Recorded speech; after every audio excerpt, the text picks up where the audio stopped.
ಪಟ್ಟಣದ ತಾಲೂಕು ಪಂಚಾಯಿತಿ ಸಭಾಂಗಣದಲ್ಲಿ ನಡೆದ ತಾಲೂಕು ಪಂಚಾಯಿತಿ ಸಾಮಾನ್ಯ ಸಭೆಯಲ್ಲಿ ವಿವಿಧ ಇಲಾಖೆಗಳ ಪ್ರಗತಿ ಪರಿಶೀಲನೆ ನಡೆಸಿ ತಾಲೂಕು ಪಂಚಾಯತ್ ಅಧಿಕಾರಿಗಳು ಹಾಗೂ ಜಿಲ್ಲಾ ಪಂಚಾಯತ್ ಉಪ ಕಾರ್ಯದರ್ಶಿ ಶಶಿಕಾಂತ್ ಶಿವಪುರೆ ಮಾತನಾಡಿದರು. ಕಲ್ಯಾಣ ಕರ್ನಾಟಕ ಭಾಗದಲ್ಲಿ ಮಾನ್ವಿ ತಾಲೂಕು ಅತ್ಯಂತ ಹಿಂದುಳಿದಿರುವ ತಾಲೂಕಾಗಿರುವುದರಿಂದ ಈ ತಾಲೂಕಿನ ವಿವಿಧ ಇಲಾಖೆಗಳ ಅಧಿಕಾರಿಗಳು ರಾಜ್ಯ ಸರ್ಕಾರದ ಹಲವು ಯೋಜನೆಗಳನ್ನು ಸಮರ್ಪಕವಾಗಿ ಜಾರಿಗೆ ತರುವ ಮೂಲಕ ಅಭಿವೃದ್ಧಿ ಸಾಧಿಸಬೇಕಾಗಿದೆ.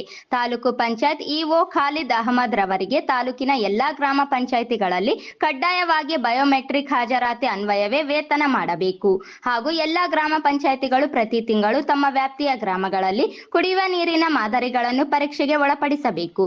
ಶುದ್ಧವಾದ ಕುಡಿಯುವ ನೀರು ಪೂರೈಸುವುದಕ್ಕೆ ಕ್ರಮ ವಹಿಸಬೇಕು. ಗ್ರಾಮ ಪಂಚಾಯಿತಿಗಳು ಗ್ರಾಮಸ್ಥರ ಬೇಡಿಕೆಗೆ ಅನುಗುಣವಾಗಿ ಉದ್ಯೋಗ ಖಾತ್ರಿ ಅಡಿಯಲ್ಲಿ ನಿರಂತರವಾಗಿ ಕೆಲಸ ಮಾಡಬೇಕು. ಅಮೃತ ಕೆರೆಗಳ ನಿರ್ವಹಣೆಗಾಗಿ 25 ಲಕ್ಷ ವೆಚ್ಚ ಮಾಡಲಾಗುತ್ತಿದ್ದು, ಕೆರೆಯ ನೀರನ್ನು ಕುಡಿಯುವುದಕ್ಕೆ ಮತ್ತು ಬಳಸುವುದಕ್ಕೆ ಕ್ರಮ ಕೈಗೊಳ್ಳಬೇಕು. ನಿಯಮಿತವಾಗಿ ಕರ ವಸೂಲಿ ಮಾಡಬೇಕು.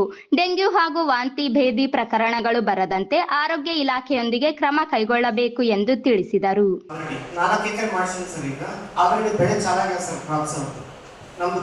ಬಹುವಾರ್ಷಿಕ ಬೆಳೆ ಅಲ್ಲ ಸರ್, 22 ಡೇಸ್ ಅಲ್ಲಿ ಕ್ರಾಪ್ ಇದಾಗ್ತದೆ ಸರ್ ನಮ್ದು. ಈ ಎನ್ವೈರನ್ಮೆಂಟ್ ಏನು ಪ್ರಾಬ್ಲಮ್ ಇಲ್ಲ ಸರ್, ಈಗಿಲ್ಲ ಸರ್, ಸ್ವಲ್ಪ ಸಮ್ಮರ್ ಪ್ರಾಬ್ಲಮ್ ಆಗ್ತದೆ ಸರ್, ಕೋಲ್ಡ್ ಡ್ರಿಂಕ್ ಸರ್ ಮಾಡ್ಬೋದು ಸರ್. ಈಗ ಆದ್ರೆ ನಾವು ಎಸ್ಟಾಬ್ಲಿಷ್ಮೆಂಟ್ ಮಾಡಿವಿ ಸರ್, ಎಲ್ಲ ಕಡೆ ಇದು ಮಾಡ್ತೀವಿ ಸರ್, ಇಂಪ್ಲಿಮೆಂಟ್ ಮಾಡ್ತೀವಿ ಸರ್. ಈಗ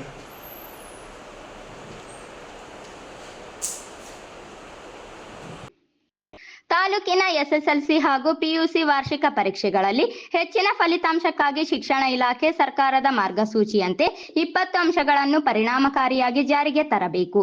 ತಾಲೂಕಿನಲ್ಲಿನ ಸರಕಾರಿ ಹಾಗೂ ಖಾಸಗಿ ಶಾಲೆಗಳಲ್ಲಿ ಹೆಚ್ಚಿನ ಫಲಿತಾಂಶ ಬರುವುದಕ್ಕೆ ಕಾರಣರಾದ ಪ್ರತಿಭಾವಂತ ಶಿಕ್ಷಕರನ್ನು ಗುರುತಿಸಿ ಫಲಿತಾಂಶ ಕಡಿಮೆ ಇರುವ ಶಾಲೆಗಳಲ್ಲಿನ ಮಕ್ಕಳಿಗೆ ಉಪನ್ಯಾಸ ಕೊಡಿಸಬೇಕು ಹಾಗೂ ಅತಿಥಿ ಶಿಕ್ಷಕರಿಗೆ ಅಗತ್ಯವಾದ ತರಬೇತಿಯನ್ನು ಕೊಡಿಸಬೇಕು ಎಂದು ಕ್ಷೇತ್ರ ಶಿಕ್ಷಣಾಧಿಕಾರಿ ಚಂದ್ರಶೇಖರ್ ಡಿ ರವರಿಗೆ ಸೂಚಿಸಿದರು. ಸರಕಾರಿ ಶಾಲೆಗಳಲ್ಲಿ ಮೂಲಭೂತ ಸೌಲಭ್ಯಗಳನ್ನು ಕಲ್ಪಿಸುವುದಕ್ಕಾಗಿ ಜಿಲ್ಲಾ ಪಂಚಾಯಿತಿ ವತಿಯಿಂದ ತಾಲೂಕಿನ ಪ್ರತಿ ಗ್ರಾಮ ಪಂಚಾಯಿತಿಗೆ 20,000 ಅನುದಾನವನ್ನು ನೀಡಲಾಗಿದ್ದು, ಬಳಕೆ ಮಾಡಿರುವ ವಿವರಗಳ ವರದಿಯನ್ನು ಗ್ರಾಮ ಪಂಚಾಯಿತಿ ಪಿಡಿಒಗಳಿಗೆ ಸಲ್ಲಿಸಬೇಕು. ಸಮಾಜ ಕಲ್ಯಾಣ ಇಲಾಖೆ, ಪರಿಶಿಷ್ಟ ಪಂಗಡ ಇಲಾಖೆ, ಬಿಸಿಎಂ ಇಲಾಖೆಗಳ ವಸತಿ ನಿಲಯಗಳಲ್ಲಿ ಅಗತ್ಯವಾದ ಎಲ್ಲಾ ಮೂಲಭೂತ ಸೌಲಭ್ಯಗಳನ್ನು ಕಲ್ಪಿಸಿ ಗುಣಮಟ್ಟದ ಆಹಾರವನ್ನು ವಿದ್ಯಾರ್ಥಿಗಳಿಗೆ ನೀಡಬೇಕು ಎಂದು ಸಮಾಜ ಕಲ್ಯಾಣ ಅಧಿಕಾರಿ ನಟರಾಜ್, ಪರಿಶಿಷ್ಟ ಪಂಗಡ ಕಲ್ಯಾಣ ಅಧಿಕಾರಿ ಮಹಾಲಿಂಗಪ್ಪ, ಬಿಸಿಎಂ ಅಧಿಕಾರಿ ನೀಲಮ್ಮ ರವರಿಗೆ ಸೂಚಿಸಿದರು. ಕೃಷಿ ಇಲಾಖೆಯಿಂದ ಸಾವಯವ ಕೃಷಿಯನ್ನು ಉತ್ತೇಜಿಸುವುದಕ್ಕಾಗಿ ನರೇಗಾ ಯೋಜನೆಯಲ್ಲಿ ಎರೆಹುಳು ಗೊಬ್ಬರ ಘಟಕಗಳ ನಿರ್ಮಾಣಕ್ಕೆ, ಕೃಷಿ ಹೊಂಡ ನಿರ್ಮಾಣಕ್ಕೆ ರೈತರಿಗೆ ಉತ್ತೇಜನ ನೀಡಬೇಕು ಎಂದು ಕೃಷಿ ಅಧಿಕಾರಿ ಗುರುನಾಥ್ ರವರಿಗೆ ಸೂಚಿಸಿದರು.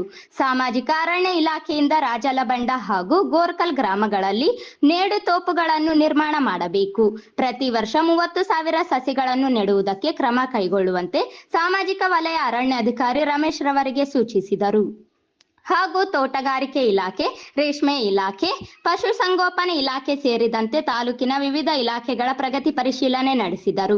ತಾಲೂಕು ಪಂಚಾಯಿತಿ ಇಒ ಖಾಲಿದ್ ಅಹಮದ್ ಪಟ್ಟಣದಲ್ಲಿ ಕೆಆರ್ಐಡಿಎಲ್ ವತಿಯಿಂದ ನಿರ್ಮಾಣವಾಗುತ್ತಿರುವ ನೂತನ ತಾಲೂಕು ಪಂಚಾಯಿತಿ ಕಟ್ಟಡ ನಿರ್ಮಾಣದಲ್ಲಿ ಗುಣಮಟ್ಟ ಕಾಪಾಡದೇ ಇರುವುದರಿಂದ ಕಟ್ಟಡದ ಚಾವಣಿ ಮೇಲೆ ನೀರು ನಿಲ್ಲುತ್ತಿರುವುದರಿಂದ ಕಟ್ಟಡಕ್ಕೆ ಹಾನಿಯಾಗುವ ಸಂಭವವಿರುವುದರಿಂದ ಅಗತ್ಯ ಕ್ರಮ ಕೈಗೊಳ್ಳುವಂತೆ ಎಇಇ ಹನುಮಂತಪ್ಪರವರಿಗೆ ಸೂಚಿಸಿದಾಗ ಅವರು ತಮ್ಮ ಇಲಾಖೆಯ ಜೆಇ ಶಾಂತನಗೌಡ ವಿವರಣೆ ನೀಡಲಿದ್ದಾರೆ ಎಂದು ತಿಳಿಸಿದರು. ಆ ಏರಿಯಾದಲ್ಲಿ ಇರುವ ಜಾನುವಾರುಗಳಿಗೆ ಗರ್ಭಧಾರಣೆ ಮತ್ತು ಸ್ವಲ್ಪ ಸಣ್ಣ ಪುಟ್ಟ ಫಸ್ಟ್ ಏಡ್ ಟ್ರೀಟ್ಮೆಂಟ್ ಅನ್ನ ಮಾಡ್ತಾರೆ ಸರ್ ಅವರು.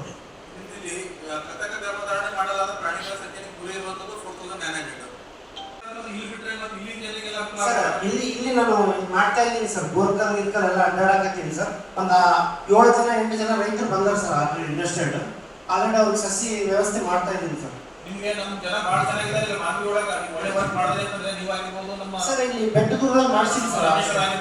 ಸಭೆಗೆ ಶಾಂತನಗೌಡ ಎನ್ನುವವರು ವಿವರಣೆ ನೀಡುವಾಗ ಅವರು ಇಲಾಖೆಯ ನೌಕರನಲ್ಲ ಹಾಗೂ ಖಾಸಗಿ ಸಹಾಯಕ ಎನ್ನುವ ವಿಷಯ ತಿಳಿಯುತ್ತಿರುವಂತೆ ಜಿಲ್ಲಾ ಪಂಚಾಯತ್ ಉಪ ಕಾರ್ಯದರ್ಶಿ ಶಶಿಕಾಂತ್ ಶಿವಪುರೇರವರು ತಾಲೂಕು ಪ್ರಗತಿ ಪರಿಶೀಲನಾ ಸಭೆಗೆ ಬರುವ ಸಂಪೂರ್ಣ ಮಾಹಿತಿ ಪಡೆದು ಬರದೆ ಖಾಸಗಿ ವ್ಯಕ್ತಿಯನ್ನು ಜೆಇ ಎಂದು ಕರೆದುಕೊಂಡು ಬಂದು ಸಭೆಗೆ ತಪ್ಪು ಮಾಹಿತಿ ನೀಡುತ್ತಿರುವುದರ ಕುರಿತು ಮೇಲಧಿಕಾರಿಗಳಿಗೆ ವರದಿ ಬರೆಯಲಾಗುವುದು. ಖುದ್ದು ಕಾಮಗಾರಿಗಳನ್ನು ಗುಣಮಟ್ಟದಲ್ಲಿ ನಡೆಸುವಂತೆ ಹಾಗೂ ತಾಲೂಕಿನ ಆಡಳಿತ ನಡೆಸುವ ತಾಲೂಕು ಭವನದ ಕಾಮಗಾರಿಯಲ್ಲಿ ಗುಣಮಟ್ಟ ಕಾಪಾಡದೇ ಇದ್ದಲ್ಲಿ ಅಗತ್ಯ ಕ್ರಮ ಕೈಗೊಳ್ಳುವುದಾಗಿ ತಿಳಿಸಿದರು. ಹಾಗೂ ಸಭೆಯಿಂದ ಶಾಂತನಗೌಡ ಎನ್ನುವವರನ್ನು ಹೊರಕಳಿಸಲಾಯಿತು. ಸಾಮಾನ್ಯ ಸಭೆಯಲ್ಲಿ ತಾಲೂಕು ಮಟ್ಟದ ಎಲ್ಲಾ ಇಲಾಖೆಯ ಅಧಿಕಾರಿಗಳು ತಮ್ಮ ಇಲಾಖೆಯಿಂದ ಕೈಗೊಂಡಿರುವ ಯೋಜನೆಗಳ ಪ್ರಗತಿಯ ಕುರಿತು ವರದಿಯನ್ನು ನೀಡಿದರು.